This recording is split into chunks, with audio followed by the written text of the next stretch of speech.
Бош миенә ясалган катлаулы операция Егор Витальевны эшеннән китәргә мәҗбүр итә. Шуңа да Татарстанның баш экспертына мөрәҗәгать итеп карамакчы ул. Удалили опухоль. Тяжелая работа. На год дали мне. Третья была. Через год сняли. Бюро фойесындагы утыргычларның тулы булуы борчыган сорауларын белгечкә җиткерергә теләүчеләр күп икәне турында сөйли. Нурлат районында 7 меңнән артык инвалид булуын исәпкә алсак, группага чыгу, тернәкләнү чараларын алу кебек сораулар борчый аларны. Бабайга бит инде икенче тапкыр инсульт булды быел, декабрь айында.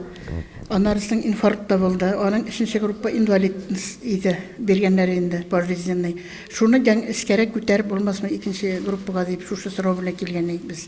Документларын алып килдек менә, мөрәҗәгать итеп карыйбыз. Инде җавап бирерләр, нәрсә диерләр. 2016 елның 1 январыннан реабилитация бер операция шөгыльләнү яңа приказ Россия метросының кабул ителде. Без шуның буенча хәзер эшли башладык. 2 февральдән 16 елның яңа инвалид кабул итү яңа критерийлар кабул ителде. Менә шулардан үзгәрешләр булгач, сораулар күп барлыкка килде. Кешеләрнең сорауларына җавап биреп, шушы менә план нигезендә шуй районнар буйлап йөрибез. Татарстанның баш медицина социаль эксперты Ригель Низамов халыкны кабул итеп кенә калмады. Инвалид группасын алуга кагылышы булган табиблар, инвалидлар оешмасы социаль яклау идарәсе белгечләре белән үзара сөйләшү уздырды. Иң катлаулы сорауларның берсе социаль пакет алу. Инвалид бит кешегә сары кагаз бирүдә, ал кагаз бирүдә акча тоттыруда аны түгел.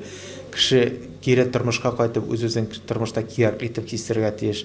Семьясында, туганнар аркында ул җөрергә тиеш, укырга тиеш, эшләргә тиеш. Мине тормышта оныттылар дип кистерергә тиеш түгел. Аның өчен һәр кеше үзе теләп шул реабилитация мәсьәләләр шөгыльләнергә тиеш. Ул аның сәламәтлеге, аның эшкә кире кайтуы, тормышка кире кайтуы, ул кешенең үзенең беренчесе аның җаваплы булырга тиеш, хөкүмәтне җаваплырга тиеш. Хөкүмәт аңа бушлайта бирә шөгыльләнергә возможность. Кеше аның белән шөгыльләнеп калмый. Белгечләр сүзләренә караганда социаль пакеттан баш тартканнар белән киләчәктә ныклы эш алып барылачак. Бүгенге көндә Нурлатта андыйлар саны 73% тәшкил итә.